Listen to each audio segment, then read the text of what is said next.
बहुत बहुत स्वागत है आप सभी का आपके अपने YouTube channel Shukla study point में। मैं शिवम शुक्ला आप सभी दोस्तों का हार्दिक स्वागत करता हूं। आज के वीडियो के माध्यम से हम लोग चर्चा करेंगे हिंदी साहित्य के पेपर 2 के बारे में, जो कि बीए 5th सेमेस्टर के छात्र छात्रों के लिए इम्पोर्टेंट होगा। और उसके चैप्टर नंबर 6 के बारे में आज के वीडियो के माध्यम से हम लोग चर्चा करेंगे। चैप्टर नंबर 6 में आप पढ़ेंगे अयोध्या सिंह उपाध्याय हरियोध के बारे में। आपको बता दूं, बीए 5th सेमेस्टर में एक सब्जेक्ट के 2 पेपर होते हैं, हर एक सब्जेक्ट के, ठीक है। तो हिंदी साहित्य के भी एक सब्जेक्ट के 2 पेपर हैं। उनमें से दूसरे पेपर में आपका पढ़ना है, आपको क्या, हिंदी का राष्ट्रीय काव्य। तो उसी श्रृंखला में मैं लगभग 5 चैप्टर आपका हिंदी के राष्ट्रीय काव्य का पढ़ा चुका हूँ, आप लोगों ने उसको देखा, ठीक है। ये छठा चैप्टर है जिसमें हम लोगों को पढ़ना किसके बारे में, अयोध्या सिंह उपाध्याय हरियोध जी के बारे में हमको जानना है, ठीक है। अयोध्या सिंह उपाध्याय हरियोध की अगर बात की जाए तो खड़ी बोली में लिखने का पहला महाकाव्य जो लिखा इन्होंने, प्रिय प्रवास, इन्हीं का है। यानी आपसे पूछे कि खड़ी बोली का प्रथम महाकाव्य कौन सा है तो आप बताएंगे प्रिय प्रवास है। उसके रचयिता कौन है तो आप बताएंगे अयोध्या सिंह उपाध्याय हरियोध। यानी खड़ी बोली के एक प्रकार से एक काव्य में, खड़ी बोली में एक प्रकार से महाकाव्यात्मक जैसे ग्रंथ, मतलब महाकाव्य बहुत बड़ा ग्रंथ होता है। तो प्रिय प्रवास नामक महाकाव्य लिखा इन्होंने खड़ी बोली में। तो खड़ी बोली में बेसिकली ये कविताएं करते थे हरियोध जी। हालांकि ब्रज भाषा में भी लिखा है, लेकिन खड़ी बोली में ज़्यादा प्रेफर करते थे। तो इनकी 2 कविताएं आपके पाठ्यक्रम में संकलित है जिनकी व्याख्या हमको पढ़नी है। एक तो करमवीर कविता है, बड़ी ज़बरदस्त है, जिसमें करमवीरों के बारे में बताया गया है। कर्मवीर से तात्पर्य होता है ऐसे पुरुष या ऐसे व्यक्ति जो कि अपने कर्म को प्राथमिकता देते हैं और कर्म करते हैं, अपने कर्म से नहीं भागते हैं, चाहे कितनी जो है सामना कठिनाइयों का करना पड़े। हर एक बाधाओं को, हर एक कठिनाइयों को वो एक प्रकार से उन कठिनाइयों का सामना करते हैं, उन कठिनाइयों का स्वागत करते हैं और उन कठिनाइयों का विकल्प ढूंढते हैं, उन कठिनाइयों का एक प्रकार से, उन समस्याओं का समाधान ढूंढते हैं और समाधान ढूंढ करके उन कठिनाइयों का खात्मा कर देते हैं। वो होते हैं कर्मवीर। अपने कर्म से जो पीछे नहीं हटते हैं, अपने धर्म के मार्ग से पीछे नहीं हटते हैं। धर्म का मतलब यहाँ पर कर्म से तात्पर्य लिया जाएगा, तो उससे वो पीछे नहीं हटते हैं, उस पर डटे रहते हैं, वो होते हैं कर्मवीर। तो इसी पर पूरी की पूरी कविता है, इसको अभी हम समझेंगे, इसकी व्याख्या। इसके बाद में दूसरी कविता है जन्मभूमि। जन्मभूमि कविता जो है, जन्मभूमि के गुणगान इसमें बताया गया है, जन्मभूमि की महत्ता के बारे में बताया गया कि जन्मभूमि को लेकर के एक प्रकार से लोगों के क्या विचार हैं या लोगों को कैसे जन्मभूमि के प्रति रिएक्ट करना चाहिए, सोचना चाहिए, उन चीज़ों को इस कविता में आप पढ़ेंगे। तो आइए हम चर्चा करते हैं। सबसे पहले अयोध्या सिंह उपाध्याय के जीवन परिचय के बारे में, उनके बारे में जानने का प्रयास करते हैं, उनकी रचनाओं के बारे में और उनके कृतित्व और व्यक्तित्व पर हम फोकस करने का प्रयास करेंगे पहले। उसके बाद में कर्मभूमि और जन्मभूमि दोनों कविताओं की व्याख्या समझेंगे। कविताएं थोड़ी बड़ी हैं तो मैं तीव्र गति से उनको पढ़ने का प्रयास करूंगा, ठीक है। तो आप सभी लोग उसको समझिएगा, मैं समझा दूंगा आपको। चैप्टर नंबर 6 के बारे में अगर बात की है तो अयोध्या सिंह उपाध्याय हरियोध के बारे में हमको पढ़ना है। सबसे पहले इनके कवि परिचय के बारे में जान लेते हैं। देखिए, हरियोध जी की अगर बात की जाए तो इनका पूरा नाम क्या है, अयोध्या सिंह उपाध्याय हरियोध। अच्छा, अयोध्या सिंह उपाध्याय इनका नाम है, हरियोध जो है इनका एक प्रकार से उपनाम है। तो ये द्विवेदी युग के प्रमुख कवि माने जाते हैं। तो आपसे पहला प्रश्न ये पूछा कि भाई अयोध्या सिंह उपाध्याय जी का पूरा नाम क्या है, तो अयोध्या सिंह उपाध्याय। आपसे पूछेगा हरियोध जी का पूरा नाम क्या है, तो आप बताएंगे अयोध्या सिंह उपाध्याय हरियोध, ठीक है। आपसे पूछे ये किस युग के कवि हैं, तो आप बताएंगे द्विवेदी युग के कवि हैं, क्लियर। और हरियोध जी की बात की है तो इन्होंने आधुनिक काव्य श्रेय को अपनी मौलिक कवि प्रतिभा के रस से सींचा। उन्होंने भारतीय विषयों, छंदों और काव्य के अंतरंग और बहिरंग पक्षों दोनों पर नवीन युग की उभरती हुई मान्यताओं की गंभीर जो रंग भरी, सॉरी यहाँ पर रंग भरी है, रंग भरी तूलिका फेरी। और इस दृष्टिकोण से आधुनिक कविता का सर्वप्रथम जो दृष्टिकोण रहा है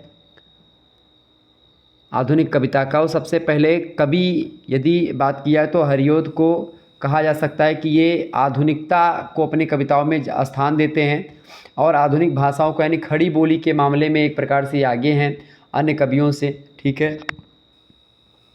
इनके जन्म की बात की जाए, अच्छा, हरियोध जी को कह दिया जाए तो इसमें कोई न्याय संगत हो, मतलब इसमें कोई मतलब वो नहीं होगा कि इसको, मतलब इनको हम नहीं कह सकते हैं। इनको आधुनिक कविता का सर्वप्रथम कवि अगर हम हरियोध जी को कहें तो इसमें कोई एक प्रकार से उनके साथ वो नहीं होगा, मतलब कि किसी अन्य कवियों के साथ अन्याय नहीं होगा, बिल्कुल सटीक इन पर उतरेगा और न्याय संगत होगा इनको आधुनिक हिंदी का सर्वप्रथम कवि कहना, ठीक है, हरियोध जी को। हरियोज जी की बात की है तो इनका जन्म हुआ था आजमगढ़ ज़िले में। आजमगढ़ ज़िले में एक गांव पड़ता है निजामाबाद, उसी गांव में हुआ था इनका जन्म 1865 ईस्वी में। इनके पिताजी का नाम था भोला सिंह और माता जी का इनके नाम था रुक्मिणी देवी। ठीक है। और इनके पूर्वज की बात की है तो शुक्ल यजुर्वेदी सानाढ़ ब्राह्मण हुआ करते थे इनके पूर्वज लोग, जो बाद में सिख संप्रदाय में बदल जाते हैं, सिख हो जाते हैं। और मिडिल परीक्षा पास करके उन्होंने काशी के क्वींस कॉलेज में प्रवेश लिया।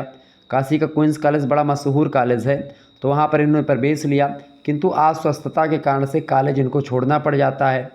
फिर घर पर ही इन्होंने क्या किया, फारसी का अध्ययन किया, अंग्रेजी का अध्ययन किया, संस्कृत का अध्ययन किया। घर पर ही इन्होंने स्वाध्याय से इन भाषाओं का ज्ञान ग्रहण किया। 17 साल के जब ये थे तो इनका विवाह हो जाता है और कुछ वर्ष के बाद कुछ वर्ष तक ये निजामाबाद के तहसीली स्कूल में पढ़ाते रहे, टीचर का काम करते रहे। बाद में 20 वर्ष तक कानून गो के पद पर भी कार्य किया। कानून गो से अवकाश प्राप्त कर उन्होंने काशी हिंदू विश्वविद्यालय, यानी जिसको आप बनारस हिंदू यूनिवर्सिटी कहते हैं BHU, जिसमें मैं पढ़ता भी हूँ, तो काशी हिंदू विश्वविद्यालय में अवैतनिक रूप से अध्यापन कार्य इन्होंने किया। हरियोज जी की बात की है तो हरियोज जी के जीवन का ध्येय अध्ययन और अध्यापन ही रहा है, यानी ये पढ़ते और पढ़ाते ही रहे हैं। और इनके जीवन की बात की है तो इनका जीवन बड़ा ही सरल है और इनका विचार जो है बहुत ही उदार है और इनका लक्ष्य जो था वो महान था, हमेशा महान लक्ष्य की तरफ ही आगे बढ़ते थे। ध्येय इनका हमेशा महान ही हुआ करता था। हिंदी साहित्य सम्मेलन ने प्रिय प्रवास पर उनको मांगला प्रसाद पारितोषिक, एक सम्मान होता है, उससे उनको नवाजा हिंदी साहित्य सम्मेलन ने। किस पर? प्रिय प्रवास पर। ठीक है। प्रिय प्रवास एक महाकाव्य है जो कि खड़ी बोली का पहला महाकाव्य है। तो इस पर क्या मिला है? मंगला प्रसाद पारितोषिक मिला है, साहित्य के क्षेत्र में दिया जाने वाला पुरस्कार है ये। और हिंदी साहित्य सम्मेलन की ओर से उनको साहित्य वाचस्पति की उपाधि भी दी गई। किसको? अयोध्या सिंह उपाध्याय हरियोज जी को साहित्य वाचस्पति की उपाधि से नवाजा भी गया, अलंकृत किया गया इनको इस उपाधि से। तो इस प्रकार से इनका सम्मान किया गया। सन 1945 ईस्वी की बात है, इनका जो है देहांत हो जाता है। इनका अमर यश प्राप्त कर एक प्रकार से हरियोज जी ने नश्वर शरीर को छोड़ दिया। यानी ऐसे महान विभूतियों की आत्मा जो होती है वो स्वर्गलोक को जाती है और एक प्रकार से आत्मा वैसे अजर अमर ही होती है, तो आत्मा जो है परमात्मा से मिल जाती है 1945 में। अच्छा, महान कवियों के लिए या महान लोगों के लिए हम मरना शब्द का प्रयोग इसीलिए नहीं करते क्योंकि मरना उतना अधिक अच्छा नहीं लगता है, फीलिंग नहीं देता है। तो इसीलिए देहांत हम लोग की देह कांत हो गया, आत्मा कांत नहीं हुआ, चूँकि वो हमारे दिलों में आज भी जिंदा है। जितने भी कवि या लेखक होते हैं, जो ज्ञानी होते हैं, जो महात्मा होते हैं, जो एक प्रकार से बहुत अच्छे पुरुष होते हैं या अच्छी महिला, महिला पुरुष की बात यहाँ पुरुष कहना केवल पुरुषों से नहीं है, अच्छे लोग जो होते हैं, चाहे महिला या पुरुष की बात की जाए, तो उनको एक प्रकार से उनकी केवल देह कांत होता है, उनकी आत्मा अजर अमर होती है, वो हमारे दिलों में आज भी राज करते हैं। और इसीलिए उनका देहांत, मरना नहीं, उनकी मृत्यु नहीं लिखा जाता है कभी। तो मृत्यु लिखना उचित भी नहीं माना जाता है मेरे हिसाब से, देह का अंत लिखना उचित होता है, यानी देहांत लिखा जाता है। या फिर नश्वर शरीर को त्याग दिया, कितना ज़बरदस्त शब्द है। तो अगर आप हिंदी साहित्य के स्टूडेंट हैं और जीवन परिचय लिख रहे हैं, तो अगर आप मृत्यु या मरण लिख रहे हैं तो वो गलत बात है, देहांत लिख दीजिए। बड़ा ज़बरदस्त शब्द है देहांत, कि देह का अंत हो गया। आत्मा तो उनकी आज भी हमारे शरीरों में बसी हुई है, आज भी हम उनको पूजते हैं, आज भी हम उनका रिस्पेक्ट करते हैं। जब भी उनकी रचनाएं पढ़ेंगे तब हम उनको याद करेंगे, तब वो हमारे समक्ष आएंगे।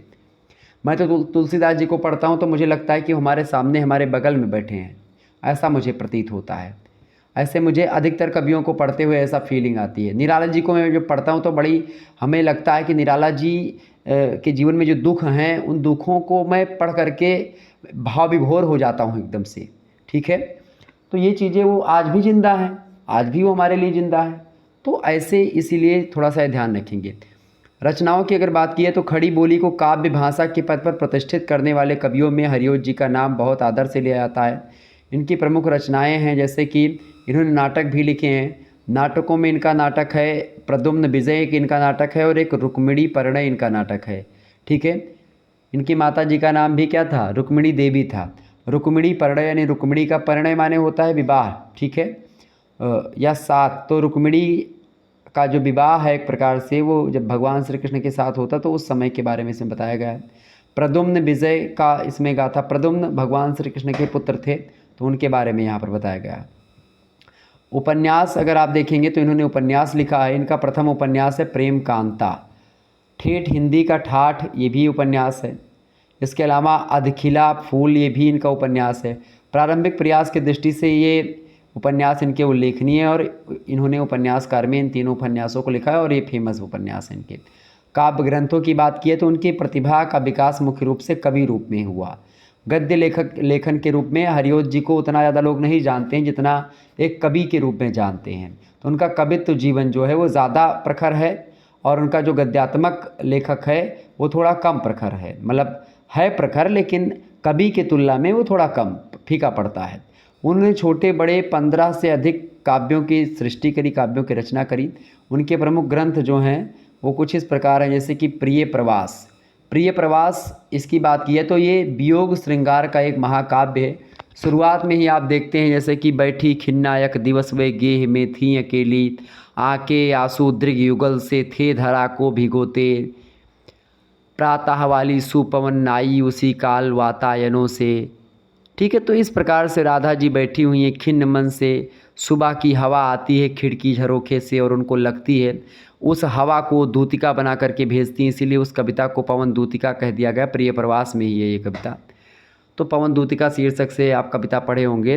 तो पवन को दूत बना करके भगवान श्री कृष्ण के पास भेजती हैं राधा जी, लेकिन ये भी साथ साथ उसको चेतावनी देती हैं कि तुम जाना, लेकिन अगर रास्ते में कोई पथिक मिल जाए, कोई भूखा मिल जाए, कोई प्यासा मिल जाए, कोई थका हुआ मिल जाए, कोई किसान मिल जाए, या कोई भी एक प्रकार से ऐसा व्यक्ति मिल जाए जो गर्मी से बहुत पीड़ित हो, तो उसको अपने मंद बयार से आप उसको शीतलता प्रदान करते हुए जाइएगा, उसकी थकावट को दूर करते हुए जाइएगा, उसके जो वो घाम से या धूप से जो पिघल रहा है उसकी जो तापक्रम को घटाने का काम आप करते जाइए।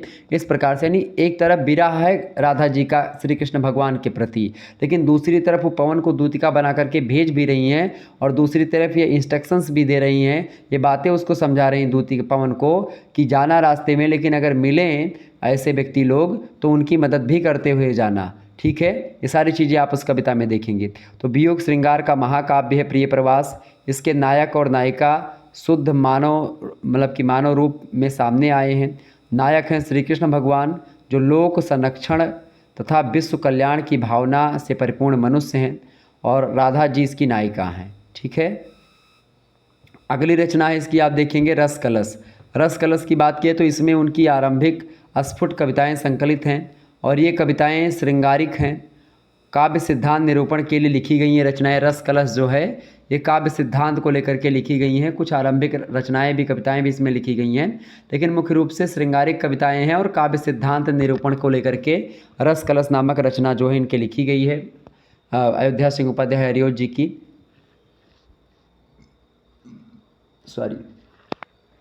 इसके अलावा चोखे चौपदे और चुभते चौपदे, ये खड़ी बोली के मुहावरा सौंदर्य एवं उनके लौकिक स्वरूप की झलक मिलती है इन ग्रंथों में, आप देखेंगे। इसके अलावा वैदेही बनवास एक रचना, वैदेही मतलब सीता जी के बारे में यहाँ पर तात्पर्य है। तो यह प्रबंध काव्य है और आकार की दृष्टि से ग्रंथ छोटा नहीं है, किंतु इसमें प्रिय प्रवाह जैसे काव्यत्व का अभाव है। मतलब एक महाकाव्य का जो एक प्रकार से इतनी विशेषताएँ हैं वो इसमें आपको नहीं मिलेगा जितना प्रिय प्रवास में मिलेगा। हरिओत जी ने इन ग्रंथों में जाति सेवा की है, देश सेवा की है, समाज सेवा, राष्ट्र सेवा की भावनाएं इनकी रचनाओं में आपको हिलोरे लेते हुए दिखेंगी। वास्तव में द्विवेदी युग की महान विभूति थे ये, और उनका प्रिय प्रवास तो इस दृष्टि से सदैव अमर ही रहेगा, उसमें कोई दो राय नहीं है। अब इनके कर्मवीर जो रचना है इसकी हम व्याख्या देख लेते हैं और तीव्र गति से हम इसको जानने का प्रयास करते हैं। देखिए, कर्मवीर जो रचना है मैंने आपको शुरुआत में बताया है कि ये कर्म को ध्यान में रख करके लिखी गई है। मतलब इसमें जो व्यक्ति कर्म करता है या व्यक्ति जो कर्मवीर होते हैं वो अपने मार्ग से कभी नहीं हटते हैं। वो कितनी भी बाधाएं हों वो सभी बाधाओं को एक प्रकार से हटा देते हैं। मानो जब जोर लगाता है पत्थर पानी बन जाता, तो कुछ इस प्रकार से पत्थर को पानी भी बनाने में सक्षम है कर्मवीर लोग। तो ऐसे व्यक्ति जो पत्थर को पानी बनाते हैं वो है कर्मवीर। जो अपने जो है पथ से नहीं हटते हैं वो है कर्मवीर। जो अपने लक्ष्य से डगमग नहीं होते हैं वो है कर्मवीर। जो अपने रास्ते में आई समस्त बाधाओं का सामना करते हैं अपने सीने पर वो है कर्मवीर। जो सामने पर्वत पड़ता है तो पर्वत का सामना करते हैं और एक विकल्प बना करके अलग से निकलने का प्रयास करते हैं वो है कर्मवीर। इस प्रकार से कर्मवीर के बारे में यहाँ पर बताया गया है कि देख बाधा विविध तमाम प्रकार की बाधाओं को देख करके बहुविघ्न घबराते नहीं। जो कर्मवीर होते हैं वो बहुत सारी विघ्न बाधाओं को देख करके घबराते नहीं हैं बिल्कुल भी। अच्छा, इसके प्रसंग में क्या लिखेंगे? संदर्भ में आप लिख सकते हैं प्रस्तुत पंक्तियाँ अयोध्या सिंह उपाध्याय हरिओद की कविता कर्मवीर से ली गई हैं। ठीक है, प्रसंग में लिखेंगे कि इन पंक्तियों में कर्मवीर के विषय में बताया गया है। आप इन जितनी भी पंक्तियाँ मिलेंगी उसमें यही लिख सकते हैं, सभी में प्रसंग वही रहेगा, संदर्भ वही रहेगा।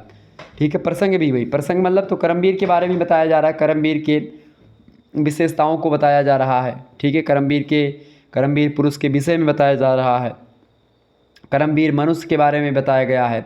तो ऐसे कुछ भी आप लिख सकते हैं। ठीक है, कोई दिक्कत नहीं। देख बाधा विविध बहुविघ्न घबराते नहीं, रह भरोसे भाग के दुख भोग पछताते नहीं।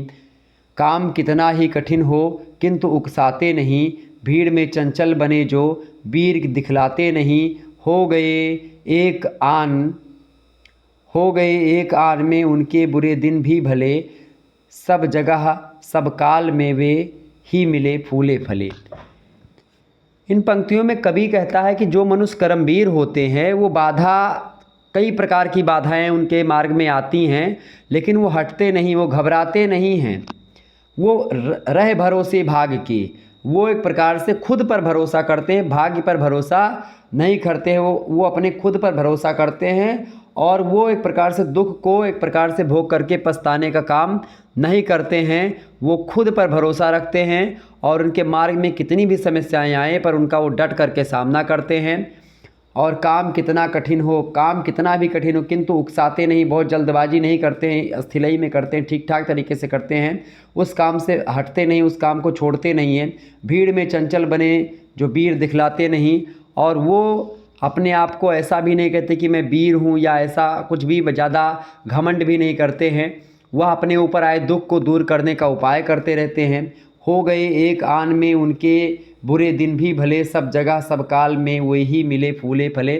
और वो भाग्य का भरोसा सोचकर नहीं स्वीकार करते हैं, वो खुद पर भरोसा करते हैं और उनके ऊपर आए दुख को एक प्रकार से भगाने का काम करते हैं। और इसी प्रकार से हमेशा हर समय में वो फूलते फलते हैं, वही आगे बढ़ते हैं जो कि ऐसा करते हैं। और जो कोई बाधा आ गई, एक्सक्यूज़ देते कि ये हो गया तो मैं ये नहीं कर पाया, या फिर ये था इसीलिए मैंने ऐसा नहीं हो पाया, जो एक्सक्यूज़ देते हैं वो ज़िंदगी भर एक्सक्यूज़ देते ही रह जाते हैं।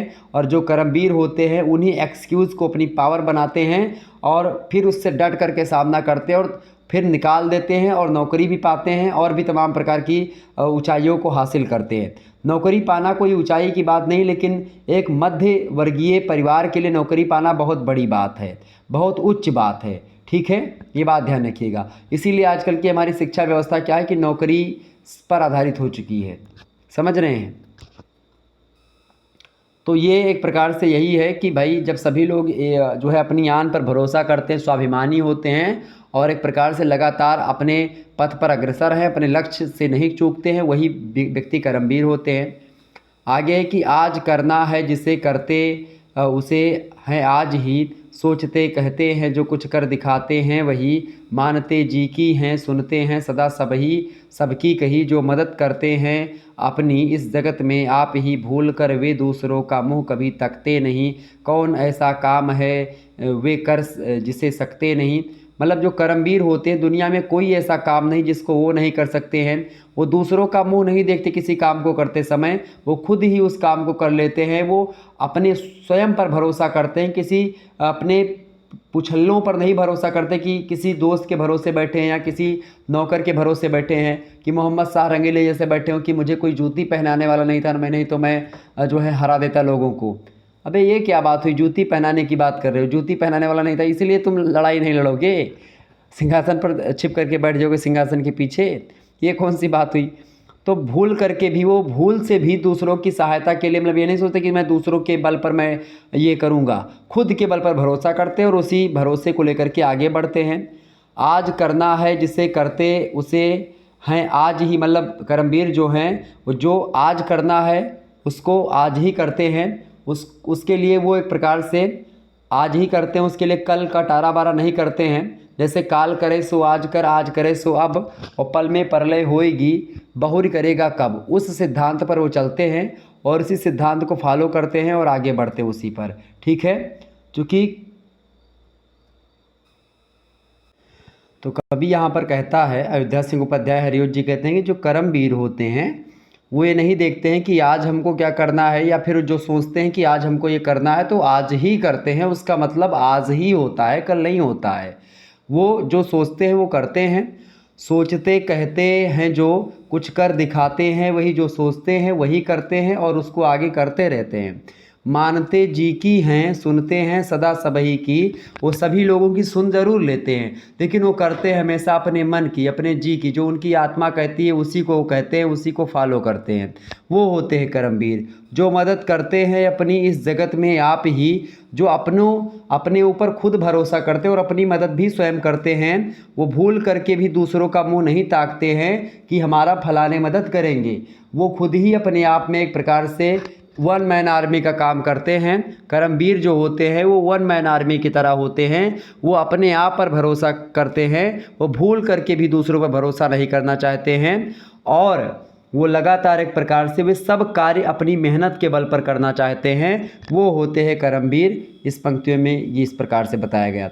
आगे अयोध्या सिंह उपाध्याय जी हरियोत जी कर्मवीर की व्याख्या करते हुए आगे बताते हैं कि जो कभी अपने समय को यूँ बिताते हैं नहीं, काम करने की जगह बातें बनाते हैं नहीं, आजकल करते हुए जो दिन गंवाते हैं नहीं, यत्न करने में कभी जो जी चुराते हैं नहीं, बात है वह कौन जो होती नहीं उनके किए, वे नमूना आप बन जाते हैं औरों के लिए। यहाँ पर वो कहते हैं अयोध्या सिंह उपाध्याय हरियोत जी की वही लोग कर्मवीर कहलाते हैं जो कभी भी अपने समय को व्यर्थ में नहीं बिताते हैं। वो अपने समय को यूँ बिताते, यूँ मतलब व्यर्थ में नहीं बिताते हैं कि भाई ऐसे बीत रहा तो बीत रहा है, ऐसे नहीं बताते हैं। हर एक समय की कीमत होती है उनकी दृष्टि में। तो जो कर्मवीर होते हैं वो समय का ध्यान रखते हैं और समय की कीमत को समझते हैं। काम करने की जगह बातें हैं मतलब बातें बनाते हैं नहीं, मतलब वो बातों को नहीं बनाते हैं काम करने की जगह पर कि भाई ये काम बहुत कठिन है इसको हम नहीं करेंगे, अरे ये काम में इतना ज़्यादा दिक्कत होती है इसको हम नहीं करेंगे। वो हर एक काम को करते हैं, वो व्यर्थ में समय नहीं गंवाते हैं और ना ही कोई कार्य छोड़ करके किसी से बात करते हैं। वे जिस काम में लग जाते हैं उस काम को कर करके ही छोड़ते हैं। उसके लिए ये नहीं देखते कि मैं इसको अब कल करूँगा परसों करूँगा, जो हो सकेगा वो आज ही कर देंगे, ठीक है, जितना हो सकेगा तो पूरा करते। आजकल करते हुए जो दिन गंवाते हैं नहीं कि मैं कल करूँगा परसों करूँगा, कल से पढ़ूँगा परसों से पढ़ूँगा, पेपर आएगा तब पढ़ूँगा, आप लोगों की तरह जैसे सोचते हैं, तो वैसे कर्मवीर नहीं होते। कर्मवीर वो होते हैं जो डेली पढ़ते हैं, जो डेली क्लास लेते हैं। कर्मवीर वो होते हैं जो कमेंट में बातें नहीं करते हैं। कर्मवीर वो होते हैं जो अपने माता पिता की सेवा करते हैं। कर्मवीर वो होते हैं जो अपने गुरु का आदेश का पालन करते हैं। कर्मवीर वो होते हैं जो 18-12 नहीं लगाते हैं कि परीक्षा के अंतिम दिन आएगा तब मैं पढ़ूंगा, उससे पहले नहीं पढ़ूंगा, एंजॉय करूंगा, घूमूंगा, टहलूंगा, पिक्चर मूवी और वेब सीरीज़ देखूंगा। ठीक है, मूवी पिक्चर देखना सही बात है, लेकिन अगर आप लगातार उसी में चलते चले जाएंगे, उसको आदत बना लेंगे तो फिर दिक्कत बात हो जाएगी। तो आजकल करते हुए जो दिन गंवाते हैं नहीं वो कर्मवीर होते हैं। यत्न करने में कभी जो जी चुराते हैं नहीं, किसी भी काम को करने के लिए वो एक प्रकार से काम चोरी नहीं करते हैं, जी नहीं चुराते कि पीछे हो गए या फिर छिप गए, किसी ने नहीं देखा। मतलब कि जो उनको करना होता है वो करते हैं और जो नहीं करना होता बता देंगे कि मैं नहीं करूँगा। वो जी नहीं चुराते हैं, छिपते नहीं है काम करने के लिए, भाई मैं छिप रहा हूँ। कर्मवीर मनुष्य कभी भी मेहनत से अपना जी नहीं चुराते हैं, वो मेहनत के लिए हमेशा डट करके मेहनत का सामना करते हैं। बात है वह कौन जो होती नहीं उनके लिए, दुनिया की ऐसा कौन सी काम है, ऐसा कौन सा बात है जो उनके लिए संभव ना हो, वे नमूना आप बन जाते हैं औरों के लिए। और जो व्यक्ति ऐसा होते हैं वो समाज में आदर्श स्वरूप हो जाते हैं, नमूना एक प्रकार से दूसरों के लिए हो जाते हैं। दूसरों की माता और पिता कहते हैं कि भैया फलाना लड़कवा देखो कितना मेहनत करते वकरेस बनो, आप मम्मी पापा कहते हैं कि देखो फलाना लड़का नौकरी पाएगा, तू ना ही पाए हो वही। तो यही लिए कहा था चूँकि आप जौन है वह कर्म ना ही करो वैसे आपका ना ही मिली, या आप कर्म करो हो सके तो हम असफल ले दोबारा कर्म कर्तव्य नहीं अपने चलो। तो ये लिए कुछ गलती भय हमसे तब भय हम नाई भें, समझ रहे हो ना बात का। तो वो गलती काव है वका सुधारो, वका पकड़ो कि कौन गलती हम करें ना तब की, और वो गलती अब की हमें करे है कि नहीं करे है। बस वह गलती जब पकड़ लेबो तो दुनिया में कोनो काम ऐसा नहीं है जो आप ना कह पेबो, हर काम में सक्षम है, हर काम आप कह पेबो। ठीक है, तो यह प्रकार से कर्मवीर जो हुआ थे वह कोनो काम से जी नहीं चुरौती, हर काम के लिए डटा रहते हैं और करत हैं, मन लगाए करते हैं, 100% देते हैं। ऐसा नहीं मन मोर महुआ चित्त भुसैले कि हम काम यहाँ कर रहे हैं और दिल हमारा अलग लगा हुआ है सिनेमा में या सलीमा में, किस में लगा है। तो ऐसा नहीं होना चाहिए कि मन हमारा लगा है किसी दूसरे में और हम काम यहाँ पर दूसरा कर रहे हैं, पढ़ाई करने आए हैं और कमेंटबाजी में मन लगा हुआ है। तो ऐसे नहीं होते, ऐसे कर्मवीर नहीं बनते हैं। कर्मवीर तब बनेंगे जब आप इस प्रकार की काम करेंगे। आगे कहते हैं, व्योम को छूते हुए दुर्गम पर्वत का शिखर, वे घने जंगल में तम आठों पहर रहते हैं। क्या कहते हैं कि व्योम को छूते हुए दुर्गम पर्वत का शिखर, वे घने जंगल में तम आठों पहर रहते हैं। कि वे घने घने जंगलों में आठों पहर, 8 पहर एक प्रकार से 24 घंटे में 8 पहर होते हैं। 3-3 घंटे का एक पहर होता है, 8 त्रिक 24 घंटे में 8 पहर होते हैं। तो आठों पहर यानी 24 घंटे वो घने घने जंगल में बिता लेते हैं। दुर्गम पर्वत शिखरों को एक प्रकार से उस पर वो बिता लेते हैं। गर्जते जलराशि की उठती ऊंची लहरें, आग की भयावता दिशाओं में लवर, मतलब आग की भयावता को सह लेते हैं। गर्जते जलराशि की उठती ऊंची ऊंची लहरों को एक प्रकार से अपने में समाहित करने में सक्षम हैं, वो उससे भी नहीं डरते हैं। ये कापा कभी जिसके कलेजे को नहीं हो सकता, भूल कर भी वह नाकामयाबी कहीं नहीं रहती। मतलब जो व्यक्ति इस प्रकार की जो है समस्याओं का सामना करने के लिए तत्पर रहता है, उसका दिल कभी नहीं घबराता है और हमेशा वो अच्छे कर्मों के लिए आगे बढ़ता है और उसके कर्म भी, उसका भाग्य भी उसका साथ देता है, जो कर्मवीर होता है। यहाँ पर अयोध्या सिंह उपाध्याय हरिओं जी इस प्रकार से बताने का काम कर रहे हैं। आगे देखिए, अगली पंक्ति है, चिल चिलाती धूप को जो चांदनी देवे बना, काम पड़ने पर करे जो शोर का भी सामना, शेर का भी सामना। मतलब अगर काम पड़ जाए तो जो शेर का सामना करने के लिए भी तत्पर हो। चिलचिलाती धूप को जो चांदनी बना दे, मतलब शीतलता प्रदान करने के लिए। अगर धूप बहुत ज़्यादा है तो वो आपको शीतलता प्रदान करने के लिए कुछ उपाय कर दे। मतलब कि कर्मवीर मनुष्य कितना भी कठिन कार्य क्यों ना हो, उसे अपने संघर्ष से सरल बना देता है। संघर्ष वह पैमाना है जिससे वह व्यक्ति तपती धूप को भी शीतलता में बदल सकता है। वो शेर का भी सामना कर सकता है, वो ऊंचे ऊंचे पर्वत शिखरों पर जा सकता है, वो लंबी लंबी लहरों का सामना कर सकता है, ऊंची ऊंची लहरों का सामना कर सकता है, वो घने घने जंगलों में रह सकता है, 8 पहर बिता सकता है, बिना कुछ खाए पिए भी रह सकता है। वो जो कर्मवीर होता है वो अपने संघर्ष से सारे मार्ग को सरल बना देता है। वे जिस कार्य को करने के लिए निश्चय कर लेते हैं उसे प्राप्त किए बिना दम नहीं लेते हैं, उसको कर ही लेते हैं। जो कि हंस हंस के चबा लेते हैं लोहे का चना। लोहे का चना चबाना एक मुहावरा भी है, मतलब बहुत कठिन काम करना, ठीक है। तो हंस हंस करके कठिन से कठिन समस्याओं, बाधाओं और कामों को कर लेते हैं, वो होते हैं कर्मवीर। कठिन कुछ भी नहीं जिनके है जी में यह ठना, मतलब जो ये जिसके मन में यह बसा है कि इस संसार में कोई चीज़ कठिन नहीं है, सब सरल है। बस अपने अंदर गट चाहिए, पावर चाहिए और हिम्मत चाहिए, अपने अंदर कुछ कर दिखाने के जुनून चाहिए। जैसे मैं बार बार बोलता हूँ कि हाथ खाली ही क्यों ना हो पर उठाए तो रहिए, पैर दलदल में क्यों ना हो पर जमाए तो रहिए। और कौन कहता है कि चलनी में पानी रुकता नहीं। चलनी जिसे सरसों या आटा चाला जाता है उसमें पानी नहीं रुकता है, तो कौन कहता है कि नहीं रुकता है। अगर आप उसमें भी आधार दे देंगे, नीचे से हाथ लगा देंगे तो ज़रूर रुकेगा। क्योंकि बर्फ़ बनने तक हौसला बनाने में अब थोड़ा सा क्या है कि लोग बहुत ज़्यादा T20 का ज़माना है, 2020 का ज़माना है, लोग बहुत तीव्र गति से आगे बढ़ रहे हैं। तो इस दृष्टि से ज़रा नीचे से हाथ लगाए तो रखिए, पानी क्या सब कुछ रुकेगा। आपके अंदर जज्बा होना चाहिए, आपके अंदर जुनून होना चाहिए। उसी जुनून की बात कर्मवीर के अंदर यहाँ पर अयोध्या सिंह उपाध्याय हरिओं जी होने की बात करते हैं। कहते हैं, है कठिन कुछ भी नहीं जिनके हैं जी में यह ठना, कि जो ये जानते हैं कि इस जग में, इस संसार में कोई कठिन काम नहीं है, कोई भी कठिनाई नहीं है। कोस कितने ही चले पर वे कभी थकते नहीं। वो कोसों चल जाते हैं। कोसों चल जाने का मतलब यहाँ पर कोसों चलना नहीं हो सकता, यहाँ पर इसका तात्पर्य भाव दूसरा है। भाव ये है कि कोई भी बाधाएं आई, उन सभी बाधाओं का डट करके सामना करने में कभी पीछे नहीं हटते हैं। वो कोसों चलते हैं वे और थकते नहीं। इसका मतलब सीधा सा ये कि वो कितनी भी समस्याएं आएँ उन सभी समस्याओं का सामना करते हैं।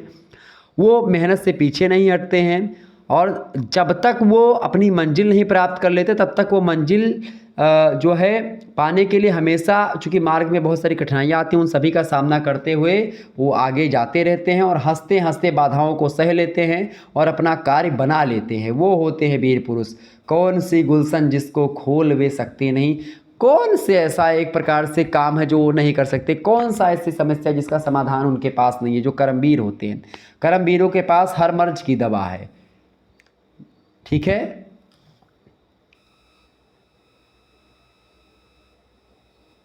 आगे देखिए।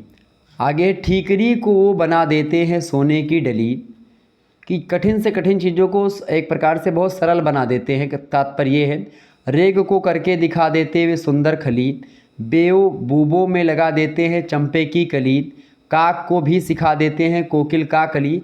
मतलब जो एक दूसरे के विपरीत हैं, एक दूसरे के विलोम हैं, एक दूसरे के विपरीतार्थक शब्द हैं।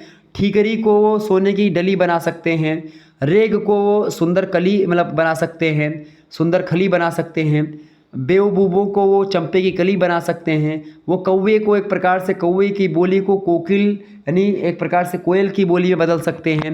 ऊसरों में खिला देते अनूठे वे कमल, जो ऊसड़ बंजर ज़मीन है वहाँ पर वो कमल खिला देने का काम करते हैं। वो ऊसड़ बंजर खेतों में बीज बोने की बात करते हैं, वहाँ पर फसलों की उगाने की बात करते हैं। मतलब कि जो असंभव काम है उसको वो संभव करने में तत्पर होते हैं, वो होते हैं कर्मवीर। वे लगा देते हैं उकटे काठ में भी फूल, मतलब वो जो है लकड़ी में भी फूल खिलाने की बात कर देते हैं, तो वो होते हैं कर्मवीर। ठीक है, आगे कहते हैं अयोध्या सिंह उपाध्याय जी कि काम को आरंभ करके यो नहीं जो छोड़ते, किसी भी काम को करने के बाद में बीच में वे काम को नहीं छोड़ते। कभी कहते हैं कि वही लोग सफल हो पाते हैं जो किसी कार्य को आरंभ करके बीच में ही उसे नहीं छोड़ते हैं, उसको पूरा करके छोड़ते हैं, वो कर्मवीर होते हैं। सामना करके नहीं जो भूल कर मुँह मोड़ते, अगर एक बार सामना हो गया तो चाहे अब काल है सामना, चाहे क्यों आएगा। अगर एक बार कहते नहीं कि डोला उतरे शिव शंकर के तो चार घड़ी ले करी लड़ी तलवार।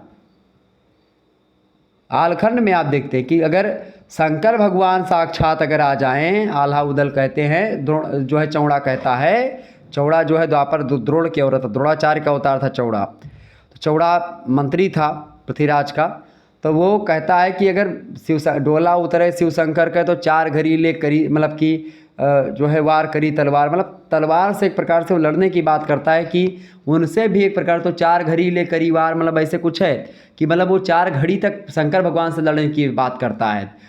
तो कहीं ना कहीं पे वीरों के अंदर साहस होता है, जुनून होता है, जिसके अंदर टैलेंट होता है वो बहमता है, वो बोलता है, वो दिखाता है टैलेंट, वो प्रदर्शित करता है, वो किसी समस्याओं से भागता नहीं, समस्याओं का डट करके सामना करता है। जिसके पास, जैसे बहुत सारे लोग बोलते हैं ये तुम्हारा अभिमान है, लेकिन वो अभिमान नहीं है, वो उसका पाया हुआ है, वो उसने अर्जित किया, इसलिए वो बोल रहा है कि भाई मेरे पास इतना है, मेरे पास इस मर्ज की दवा है। वो इसलिए बोला चूँकि उसने उस मर्ज की दवा के लिए बहुत जतन किए हैं, बहुत मेहनत करी है, और उस मेहनत के बाद में उसने उस दवा को पाया है, और इसलिए उस दवा का बखान वो बार बार करता है। अब इसमें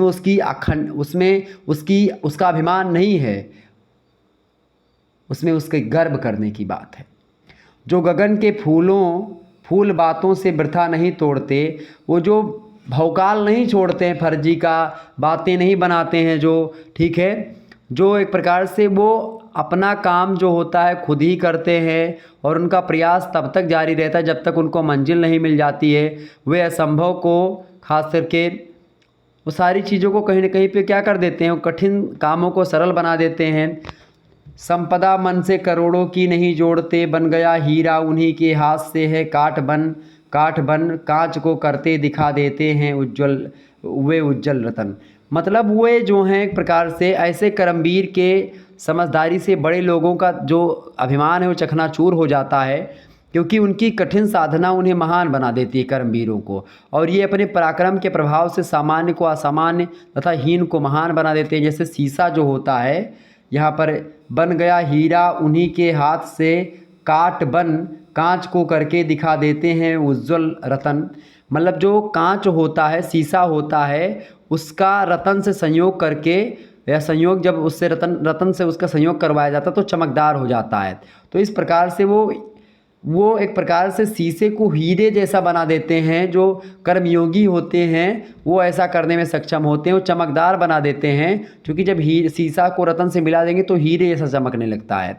ठीक है, वैसे ही अपने दृढ़ निश्चय और कर्मठता से, अपने जुझारूपन से, अपनी ईमानदारी से, अपनी कर्तव्य निष्ठा से वो समाज की स्थापना कर देते हैं और समाज को एक नए दिशा और नए दशा की ओर ले जाते हैं।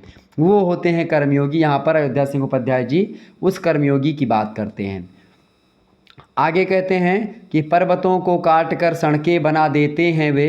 पर्वतों को काट करके, जैसे मांझी का नाम, आप दशरथ मांझी का नाम आप लोगों ने सुना होगा। उसने पर्वतों को काट करके पानी लाया अपने गांव में, पानी नहीं था वहाँ पर। ठीक है, तो पर्वतों को काट करके सड़कें बना देते हैं वे, मतलब बहुत बड़ी कठिनाई होती, उसको भी वो एक प्रकार से सरलता से हल कर देते। तो मतलब हल करते में मेहनत पड़ती है, लेकिन उसके लिए वो डरते नहीं हैं हम लोगों की तरह, वो डट करके उसका सामना करते हैं।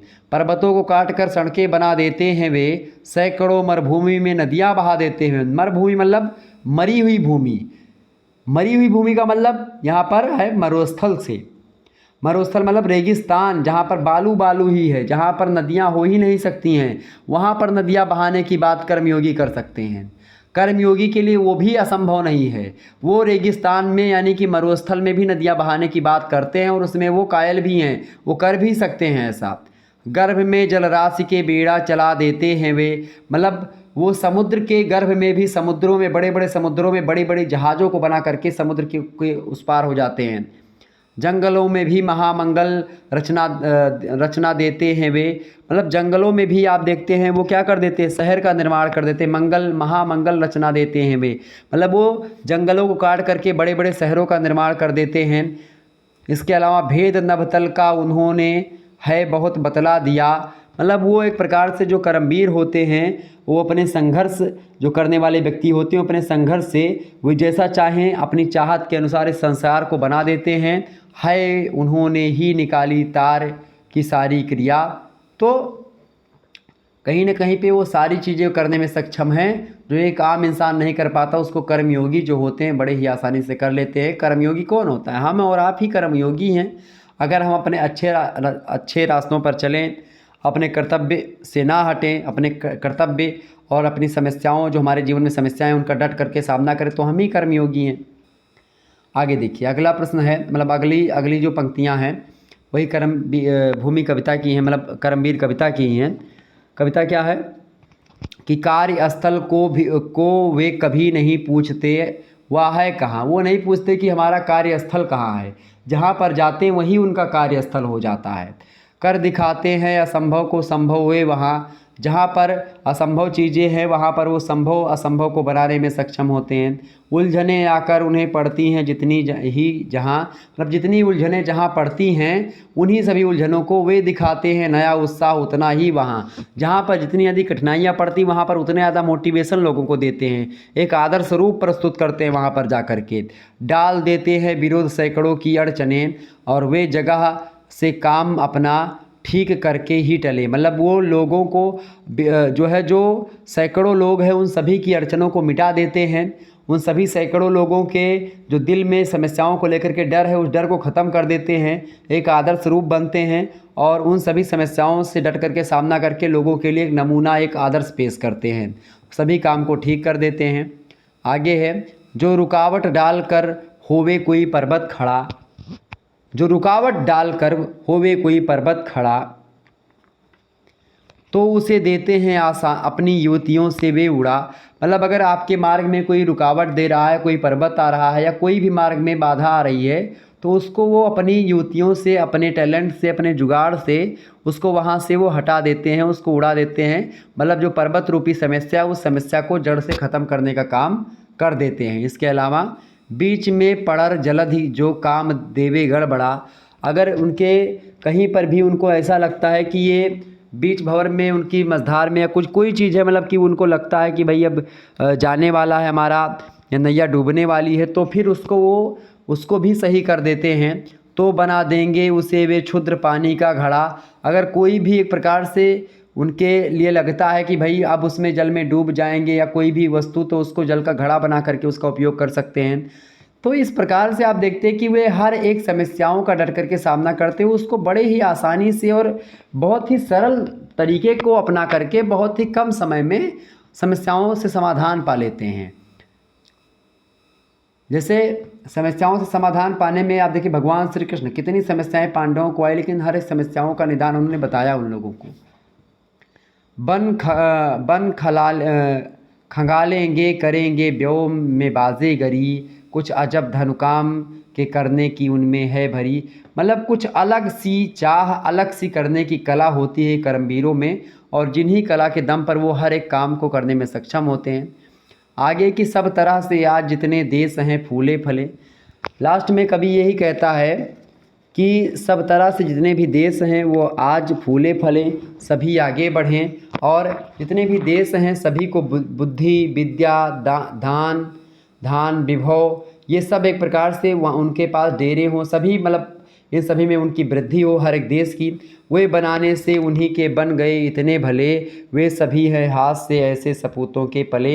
मतलब वो एक प्रकार से उनके माता पिता की यहाँ पर बात की जा रही है कि वे जो कर्मवीर होते हैं उनके माता पिता का भी अंश उनमें समाहित होता है। उनको ऐसे संस्कार मिलते हैं कि वो कर्म योद्धा होते हैं, कर्मवीर होते हैं, और अपने कर्तव्य पथ पर हमेशा कर्तव्य पथ पर जो भी मिला यह भी सही वह भी सही।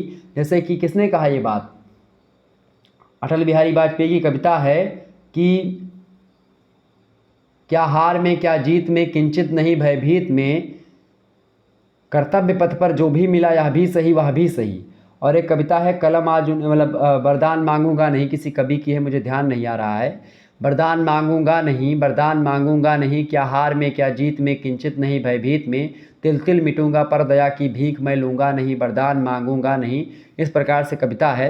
तो ठीक उसी प्रकार से जो कर्मवीर होते हैं वो अपने आप पर भरोसा करते हैं, और वे एक प्रकार से जो भी चाहते हैं वो पा लेते हैं, और उनके हाथ में जो भी लग जाते हैं वो सब सही हो जाता है। जैसे पारस पत्थर होता है जिसके छूने से सोना हो जाता है, तो किसी समस्या को छूते हैं तो समस्या अपने आप समाधान खुद ही प्रस्तुत कर देती है। इस प्रकार के कर्मवीर होते हैं, ऐसा अयोध्या सिंह उपाध्याय जी हरिओत जी कहते हैं। और आपको बता दूं कि वे सभी हैं हाथ से ऐसे सपूतों के पले, मतलब उनके माता पिता की परवरिश है कि वो आज ऐसे हैं। लोग जब ऐसे समय पाकर जन्म लेंगे कभी, देश की और जात की होगी भलाई भी तभी।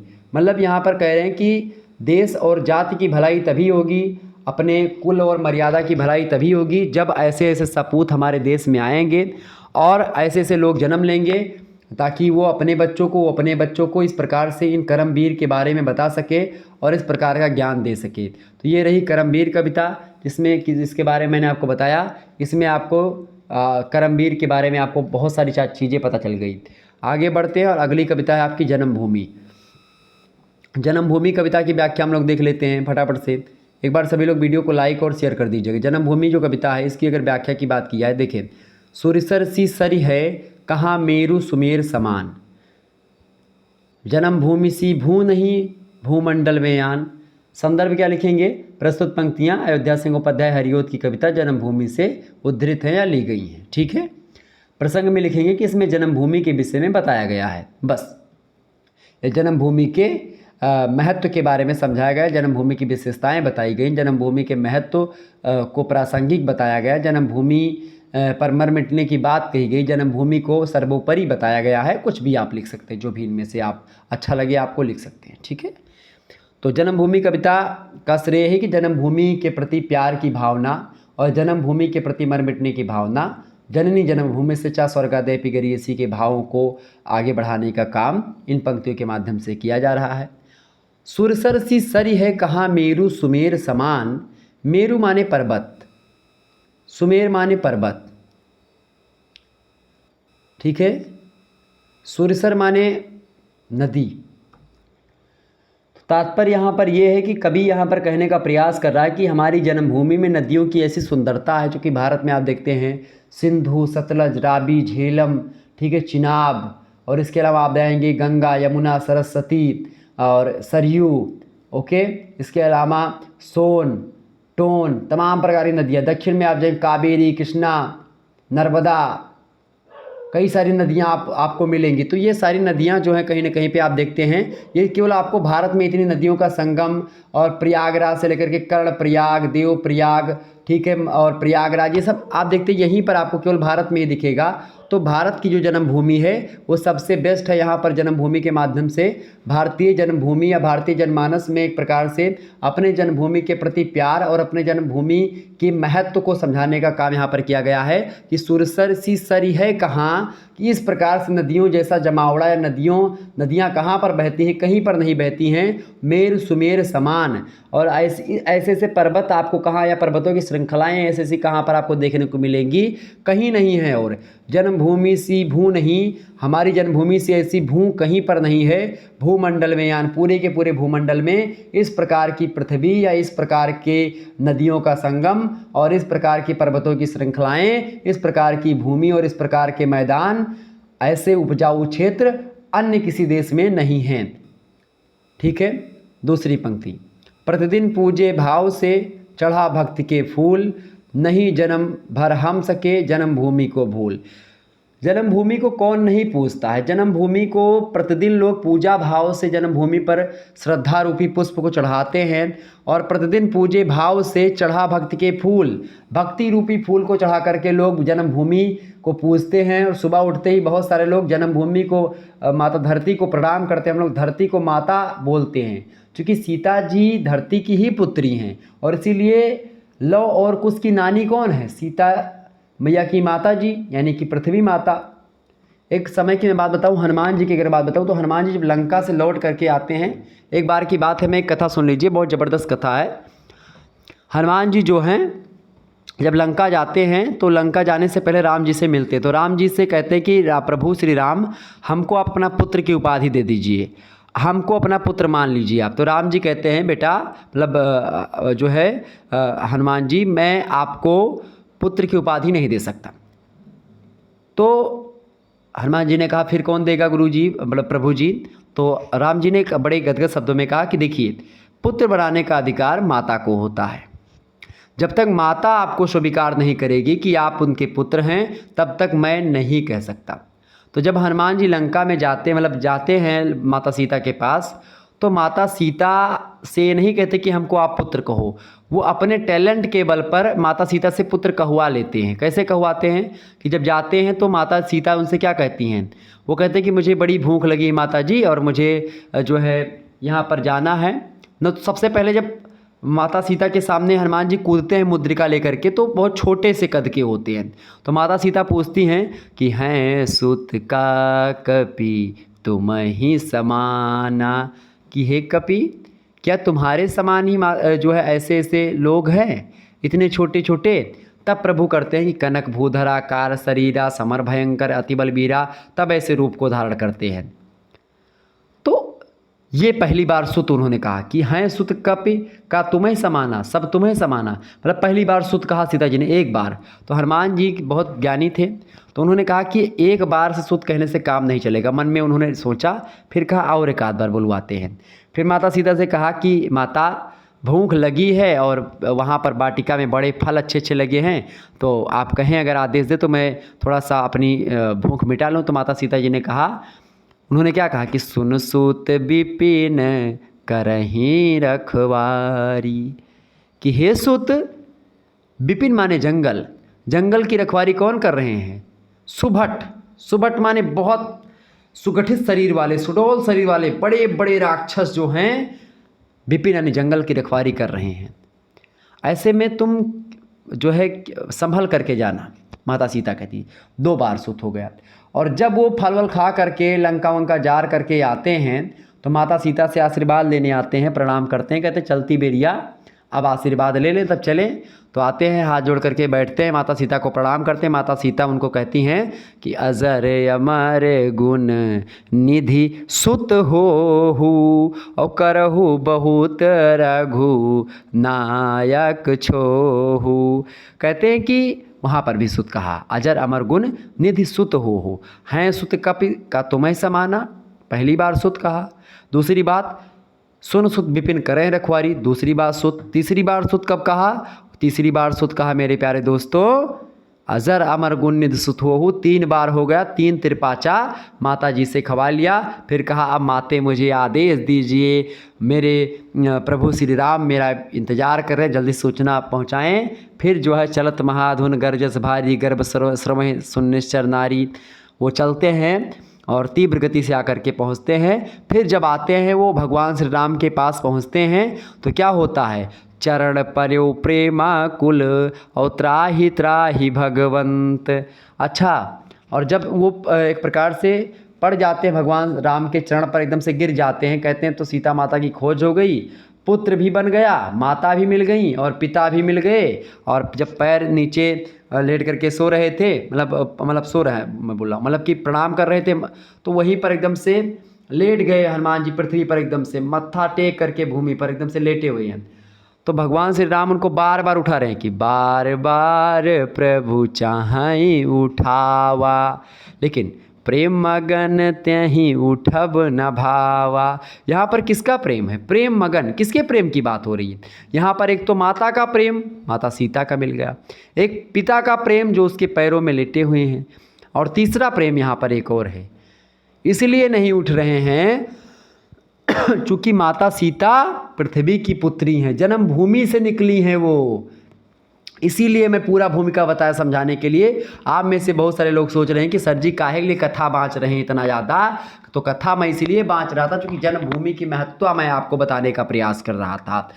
इसीलिए वो भूमि पर पड़े हैं, चूँकि माता सीता की माता कौन हैं, जन्मभूमि से निकली हैं वो। जनक की पुत्री नहीं थी, जनक ने केवल पाला पोसा था। हल से जब जनक जो है जोत रहे थे खेत, क्योंकि उनके राज्य में वर्षा नहीं हो रही थी, इस कारण से एक ऋषि ने बताया कि आप ऐसे जुताई करें तो वर्षा होगी। तो उन्होंने जब राजा खुद ही हल जोतने लगे तो फिर वहीं से माता सीता का एक प्रकार से प्रादुर्भाव हुआ।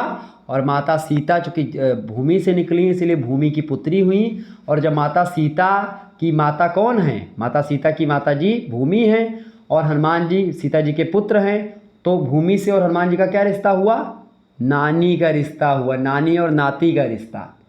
इसीलिए हनुमान जी कहते हैं कि अब तो अपने नानी की गोद में मैं सो रहा हूँ, नानी की गोद में लेट गया हूँ, अब मुझे एक प्रकार से परम आनंद की अनुभूति हो रही है। माँ, नानी और पिता सब मिल गए भैया, बोलो सियावर रामचंद्र की जय। इसीलिए जन्मभूमि की मैंने बात आई तो मैं ये कथा आपको इसलिए बता दी चूँकि जन्मभूमि बहुत बड़ी चीज़ है समझ रहे हैं। तो उसको पूजते हैं हम लोग, भारत के लोग भारत माता की जय बोलते हैं। प्रतिदिन पूजे भाव से चढ़ा भक्ति के फूल, नहीं जन्म भर हम सके जन्मभूमि को भूल। हम पूरे जन्म जन्मभूमि को नहीं भूल सकते हैं, हम दिन प्रतिदिन उनकी पूजा करते हैं, वो है हमारी जन्मभूमि। आगे, पग सेवा है जनन की, जन जीवन का सार। पूरे के पूरे जीवन का सार क्या है, जन्मभूमि की सेवा, हर समय सेवा करें जन्मभूमि की। यही यहाँ के लोगों के जीवन का उद्देश्य है भारत के।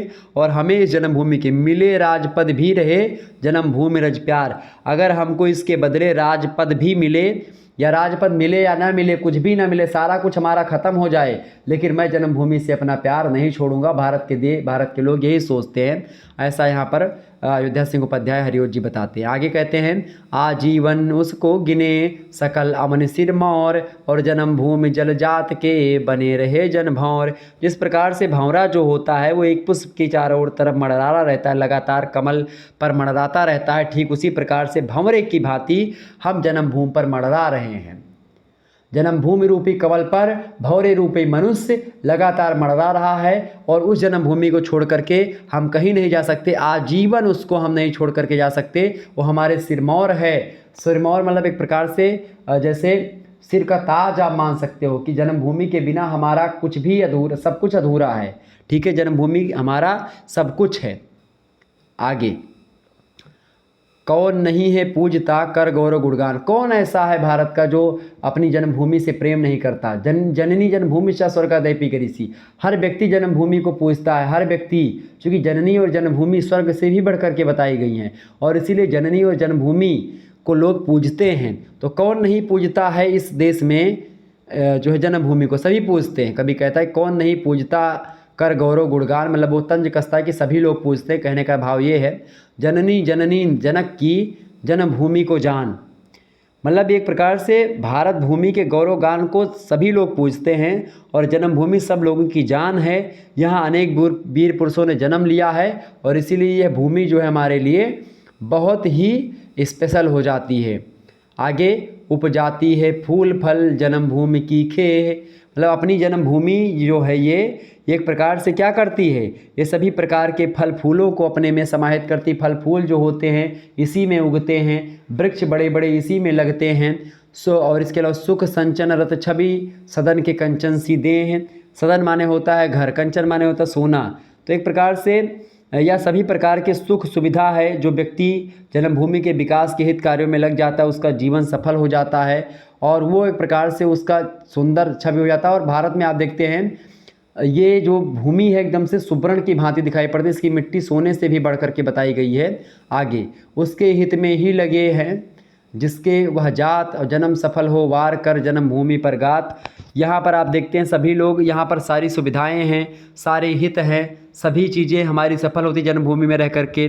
हम यहाँ का अन्न जहाँ का हमने खाया, अन्न पानी जहाँ का हमने पिया, वस्त्र जहाँ के हमने पहने, तो हम उस जन्मभूमि के लिए हमेशा ऋणी रहेंगे, उस जन्मभूमि के जहाँ पर हम रहते हैं। ठीक है, तो इसीलिए मैं एक पंक्ति कहता हूँ कि एक बहेलिया था तो जंगल में गया शिकार खेलने, जंगल में आग लगी हुई थी और पेड़ था तो उसी पेड़ पर पशु मतलब जो है पक्षी बैठा था, पशु बोल रहा हूँ। तो पक्षी उस पेड़ पर बैठा था और बहेलिया जो है जब शिकार खेलने जाता है और पक्षी को देखता है उस पेड़ पर बैठे हुए, तो पक्षी से प्रश्न करता है कि भाई आग उस वृक्ष में भी लगी हुई है। तो बहेलिया पूछता है कि आग लगी इस वृक्ष में, जलते इसके पात, तुम क्यों जलते पक्षियों जब पंख तुम्हारे पास। तो पंछी का बड़ा प्यारा सा जवाब आता है। पंछी कहता है कि फल खाए इस वृक्ष के, बीट लथेड़े पात, और यही हमारा धर्म है जली से के साथ। मतलब कि जब मैं फल इसका खाता हूँ, इस पर मलमूत्र त्याग करता हूँ, इस पेड़ पर, इस वृक्ष पर, और इसको मैं गंदा करता हूँ, तब ये वृक्ष हमको नहीं छोड़ता है। और जब ये जल रहा है आज वृक्ष, तो मैं इसको कैसे छोड़ दूँ, मैं भी इसी के साथ जल जाऊँगा, अपने प्राणों की आहुति अपनी जन्मभूमि के लिए दे दूँगा, तो उसमें कोई पाप नहीं होगा और वो हम अपने कर्म पर कायल रहेंगे और हम करेंगे ऐसा। ये एक पक्षी सोचता है। विषुवत रेखा का वासी जो जी लेता है, नित हाँफ हाँफ कर रखता है अनुराग अलौकिक फिर भी अपनी मातृभूमि पर। हिमवासी जो हिम के तम में जी लेता है नित कांप कांप पर, वो भी अपनी मातृभूमि पर कर देता है प्राण निछावर। कहीं कहीं पर आप देखते हैं बहुत बहुत ठंडी होती, ध्रुववासी जो होते हैं बहुत ठंडी पड़ती वहाँ पर, वो कांपते कांपते अपना जीवन व्यतीत कर लेते हैं लेकिन अपनी मातृभूमि को नहीं छोड़ते हैं।